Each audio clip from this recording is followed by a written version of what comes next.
Samai e Baldin poi devono dare in pubblicità. No, e quindi è colpa di Zaia. No, ci sono due punti però.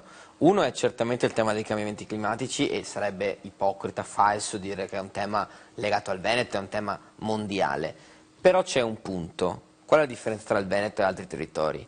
Che se piove tanto, per dirne una, il fatto di essere la prima regione, anche l'anno scorso, per consumo di suolo, 785 ettari in Veneto che passano da verde a costruito, Mettiamo in conto anche il PIL però del Veneto. No, ma infatti stavo finendo il ragionamento. Mettiamo in conto anche il PIL. Stavo finendo il ragionamento.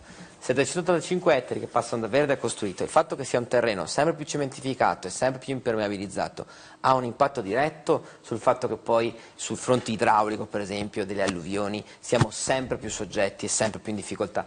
Che per decenni quel modello lì, che è stata la fortuna del Veneto, è vero e per tanti anni si è andati avanti senza essere neanche consapevoli di che cosa stava capitando.